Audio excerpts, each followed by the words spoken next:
Welcome to a video on editing video with Blender. We have updated Blender since the last video to just a 0.1 higher. We're on now 2.90.1. Not sure what the changes are, but there was a slight update, so I went ahead and applied that. So I'm going to talk about proxies this time and basically making it so that your sequencer is quick and responsive. This basically allows you to actually edit video, because you may have noticed from before that when you click around in your little sequencer down here and you have video going on up there, it's super slow and it's just barely functional. Okay, so I'm just going to load into new video. You can drag it in from a folder or you can navigate up here. I'm just going to navigate, grab something, one of these. Okay, there I am doing something. All right, bring this back to the beginning and hit page up, set this to the end. You still got to do your settings as usual. I'll do those real quick. FFmpeg over here. Drop down encoding, change it to audio. I'm just doing this out of habit. Something you should get used to anytime you start doing a new video is make sure that these are all set. Go hit save. We'll just call this demo proxy.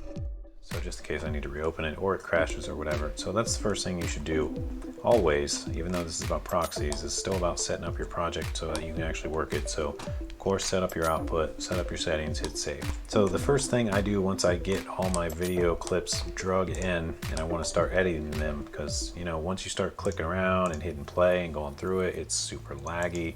Click over here, gotta wait a few seconds, and the further you get into your project and the more stuff you start editing, the laggier it gets. So after a while, it just becomes completely unbearable. So what you can do is you can proxy these clips. And what proxying the clips does is it breaks it up into smaller files so that when you're navigating through in the sequencer, it can display smaller files up here for you to flip through. And it basically becomes a lot more responsive, a lot nicer to work with. And when you still do your final render, it's still based off your render dimensions up here, so it doesn't reduce the quality of your rendering. Your rendering is the same. It just makes it so it's faster to edit, but you have a lower resolution viewport here, which is generally not too big of a deal because it's just editing purposes only. So all you do is you click on the clip, and then over here you go to proxy and cache, and make sure this is to per strip. And then you want to check this proxy and time code down here. And if these carets are pointing to the side, you need to click them and drop it down so you can see. And I generally put it on 25% because 25% is small enough that it's pretty fast in about any case. But if you've got a pretty fast hard drive, you can make slower ones. And now you can build these for several sizes at a time. To save space on my hard drive, I'm only going to build the 25% ones in this case, but if you want to build several of them, you can. Basically where that comes into play is later, once you've built them, you can go up here to where you're on your preview and click this little right arrow that's next to the zoom thing. It's very tiny, you can barely see it, but you got to click it and this whole active tool thing appears. So I'm going to go ahead and build this clip. So I've got my video clicked and highlighted. I've got 25% clicked over here on this proxy and cache per strip. I'm not going to mess with strip cache there. I'm just going to leave it all default. So once you hit, let's see here, rebuild proxy and timecode indices, it will start. And it'll show you a little progress bar, and down at the bottom right how far along it is. You got to wait. The bigger your project is, the more things it's building, the longer it will take.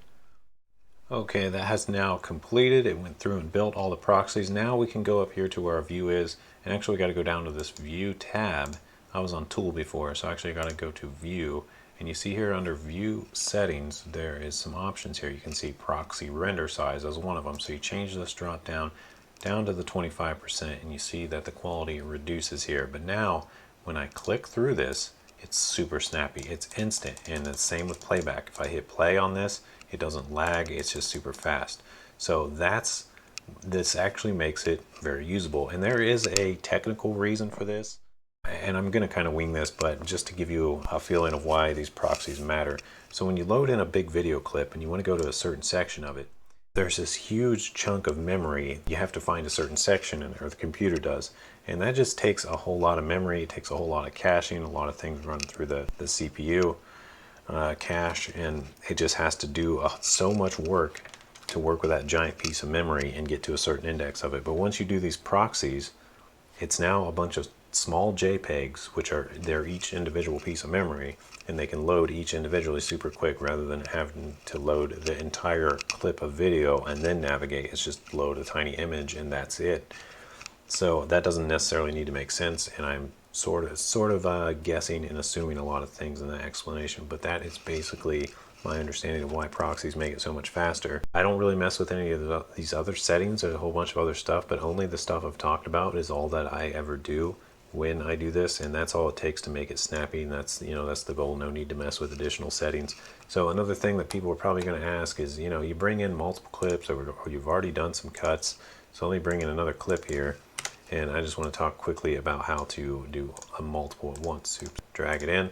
So if you have multiple clips, you can go over here, you select one of them, you select a clip, select the other one while holding shift, and you got both of them selected. Now you can do per project, and you can build the entire thing.